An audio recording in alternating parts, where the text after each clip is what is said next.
Lofted straight ড্রাইভে ছক্কা, control এবং অ্যাকুরেসি জানান দেয়। ক্রিজে দারুণ ক্লাসি একজন ব্যাটার। খানিক বাদেই জায়গায় দাঁড়িয়ে লং অফের উপর দিয়ে সজোরে এই শটটা খেলেও দারুণ তৃপ্ত সিলেট টাইটান্সের English allrounder Chris oaks.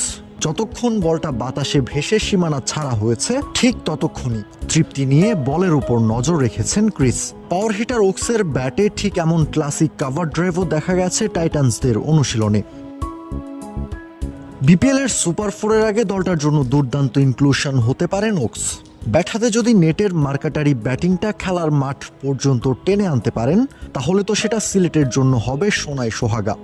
Chris ওকসকে যারা শুধুমাত্র একজন পেসার হিসেবে চিনে থাকেন তাদের জন্য বলে রাখা ভালো, লোয়ার অর্ডারে ব্যাট চালাতেও পটু এই ইংলিশ ক্রিকেটার।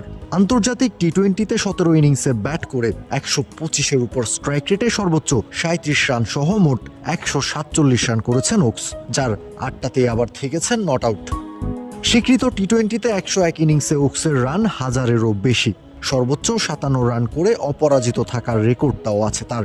128-এর উপর স্ট্রাইক রেট সাথে প্রায় 20 গড় প্রমাণ করে ব্যাট হাতে কতটা সিদ্ধহস্ত তিনি।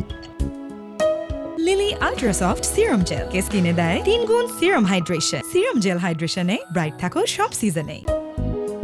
প্রথমবারের মতো বিপিএল খেলতে এসেছেন আইপিএল, এসএ টি-20, বিগ ব্যাশ, আইএল টি-20-র মতো আসর মাতানো এই ইংলিশ তারকা। টাইটান্সদের হয়ে প্রথম দিনের মতো ব্যাটিং অনুশীলনটা করার আগে ওকস পরামর্শ নিয়েছেন স্বদেশি মঈন আলীর কাছ থেকে।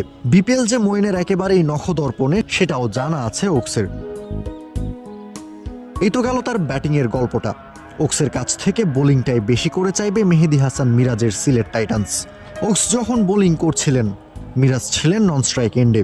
দাঁড়িয়ে থেকে এই ইংলিশ ম্যানের বোলিং দেখার পর মিরাজ মোট 3 দফায় কথা বলেছেন ওকসের সাথে, বুঝিয়ে বলেছেন তাকে নিয়ে কি প্ল্যান, দলের কি চাওয়া আছে ওকসের কাছে।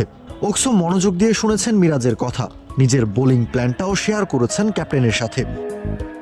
আন্তর্জাতিক টি-20তে 33 ম্যাচে 31 উইকেট আছে ওকসের। স্বীকৃত টি-20তে সংখ্যাটা 166 ম্যাচে 179। শুধু ব্যাটিং বোলিংই নয়, শনিবার রাতে বাংলাদেশে ল্যান্ড করা ওকস সোমবার মিরপুর এসে ওয়ার্ম আপ সেরে ফিল্ডিং এবং ক্যাচিং প্র্যাকটিসটাও সেরে নিয়েছেন। বলার অপেক্ষা রাখে না, শুধু বল হাতে নয় বরং ব্যাটিং এবং ফিল্ডিংয়েও নিজের সর্বোচ্চটা দিতে মরিয়া হয়ে আছেন তিনি। আর যদি এমনটা হয় তাহলে সিলেট টাইটান্স ভক্তদের জন্য তা হতে পারে দারুণ এক খবর। মঙ্গলবার রংপুর রাইডার্সের বিপক্ষে ম্যাচেই দেখা যাবে বিপিএলে নিজের প্রথম ম্যাচে কতটা আলো ছড়াতে পারছেন ওকস। কাউসার শান্ত, ক্রিক ফ্রেঞ্জি।